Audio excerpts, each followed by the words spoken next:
شرمیلا صاحبہ، اس وقت اگر مذاکرات کے حوالے سے بات کریں، آپ دیکھ لیں کہ بلوچستان اور خیبر پختونخوا میں جو امن امان کی صورتحال ہے وہ آپ کے سامنے ہے۔ اب اس میں ایک تجویز آ رہی ہے کہ تحریک بھی چلنے جا رہی ہے، آپ مولانا صاحب نے بھی اعلان کیا ہے، پی ٹی آئی نے بھی۔ آپ کے نزدیک آگے کیسے بڑھا جائے؟ آپ کو لگتا ہے کہ پی ٹی آئی کو انگیج کیا جانا چاہیے؟ دیکھیے جی، اگر آپ جمہوریت کی بات کرتے ہیں اور ایک فعال جمہوریت کی بات کرتے ہیں تو اس میں تمام جمہوری سوچ رکھنے والی جماعتوں کو، سول سوسائٹی کو، ان تمام لوگوں کو آن بورڈ لینا چاہیے۔ یہ وقت کی ضرورت ہے۔ اور جب آپ بات کرتے ہیں کہ ملک کے جو مجموعی حالات ہیں بالخصوص سیکیورٹی کے حوالے سے، تو اس میں ڈیفینیٹلی سب کو انگیج کرنے کی ضرورت ہے۔ جب تک ایک مجموعی طور پہ کنسنسس ڈیولپ نہیں ہوگا دہشت گردی کی جنگ کے خلاف، ہم شاید یہ جنگ نہیں جیت پائیں گے۔ آپ کو یاد ہوگا کہ جب صدر زرداری کا پہلا ٹینیور تھا تو سوات میں آپریشن کی بات کی گئی تھی، اور اس وقت یہ معاملہ پارلیمان میں گیا تھا۔ پارلیمان کے اندر اس پہ ڈسکشن ہوئی، ڈیلیبریشنز ہوئیں، اور پوری قوم کی دعائیں اور پوری قوم کی جو امیدیں تھیں وہ پاک افواج سے وابستہ تھیں۔ ہم نے اس کو انڈورس کیا، سب نے اس کی اونرشپ لی، اور وہ بڑا کامیاب آپریشن ہوا۔ اس وقت ملک کے اندر جو سب سے زیادہ ضرورت ہے وہ اتحاد کی ہے، وہ یونٹی کی ہے، اور اس میں اگر آپ کو جس کسی کو بھی انگیج کرنے کی ضرورت ہے آپ کو انگیج کرنا چاہیے۔ یہ وقت کی ضرورت ہے۔ نہیں، لیکن شرمیلا صاحبہ، حال ہی میں آپ نے بلاول بھٹو زرداری صاحب کا بھی ایک بیان یقیناً آپ کی نظر سے گزرا ہوگا۔ انہوں نے بھی ایک تجویز دی ہے کہ پی ٹی آئی کو انہوں نے اشارتاً کہا ہے کہ حکومت ان کو اعتماد میں لے اور دوبارہ اجلاس بلایا جائے۔ تو اب پی ٹی آئی یہ مطالبہ کر رہی ہے کہ خان صاحب کو پے رول پر رہا کیا جانا چاہیے۔ آپ ان کا مطالبہ سمجھتی ہیں کہ درست ہے، بات چیت ہو سکتی ہے؟ رانا ثناء اللہ صاحب نے کہا ہے کہ اگر پی ٹی آئی چاہتی ہے تو وہ پھر اسپیکر صاحب سے رابطہ کریں، وہ کوئی کردار ادا کر سکتے ہیں۔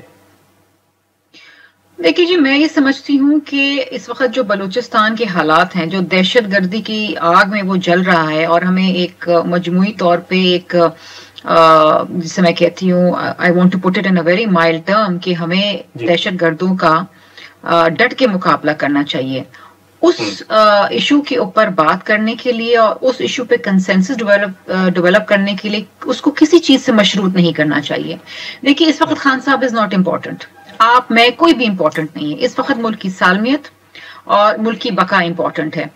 ہر چیز چھوڑ کے، ہر چیزیں ختم کر کے آپ کو ضرورت اس چیز کی ہے کہ آپ کنسنسس ڈیولپ کریں۔ آپ اس نیشنل سیکیورٹی کی میٹنگ کے اندر آپ بیٹھتے، آپ اس کے اندر یہ معاملات سنتے، اپنی تجویز دیتے، اور پھر آگے چلتے۔ خان صاحب چھوٹے نہ چھوٹے یہ بات کی بات ہے نا، ملک رہے گا تو ساری سیاست چلے گی، ورنہ نہیں چلے گی۔ بالکل ٹھیک ہے، لیکن اب کچھ سوالات ہم یہ بھی دیکھ رہے ہیں کہ بطور اتحادی جماعت خود پیپلز پارٹی کے جو تحفظات ہیں شرمیلا صاحبہ وہ بھی دور نہیں ہو رہے، کمیٹیاں بنی، ملاقاتیں ہوئیں، یہ رکاوٹ اس میں ہے کون؟ پیپلز پارٹی کے تحفظات اگر دور نہیں ہوتے تو آپ لوگوں نے کوئی ریڈ لائن بھی طے کی ہے کہ کب تک آپ انتظار کریں گے؟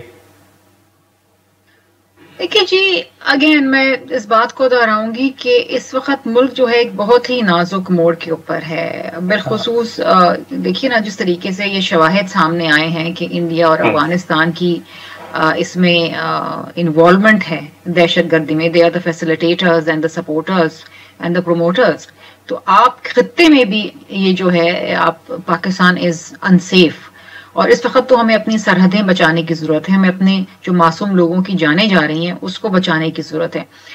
ایسے وقت کے اندر دیکھیے ایشوز ہیں، پیپلز پارٹی کے ایشوز، شدید تحفظات ہیں چولستان کینال پروجیکٹ کے حوالے سے، اور اس کو پرائم منسٹر صاحب نے یہی عندیہ دیا ہے کہ وہ اس معاملے کو خوش اسلوبی سے حل کریں گے۔ ہمارا تو سمپل مطالبہ یہ ہے کہ آپ اس معاملے کو کاؤنسل آف کامن انٹرسٹ میں لے جائیں، اور وہاں پر آپ سندھ کا موقف سنیں، بلوچستان کا موقف سنیں۔ بات یہ ہے کہ ایز وی اسپیک ناؤ اس وقت بھی پی ایم ڈی کی جو الرٹ آئی ہے وہ یہ ہے کہ ملک کے 3 صوبے جو ہیں وہ شاید قحط سالی کی طرف چلے جائیں، جس میں پنجاب، سندھ اور بلوچستان ہے۔ اپریل کے اندر یہ کہا جا رہا ہے کہ 62% کم بارش ہوں گی، تو پانی تو ہے ہی نہیں آپ کے پاس۔ اس وقت جو آپ کا ارسا پانی دے رہا ہے وہ تو صرف پینے کا پانی دے رہا ہے، آپ کی فصلیں کیسے ہوں گی؟ آپ نیشنل فوڈ انسیکیورٹی کی طرف جا رہے ہیں، تو آپ کنال، مزید کنال کہاں سے بنائیں گے؟ پانی نہیں ہے آپ کے پاس۔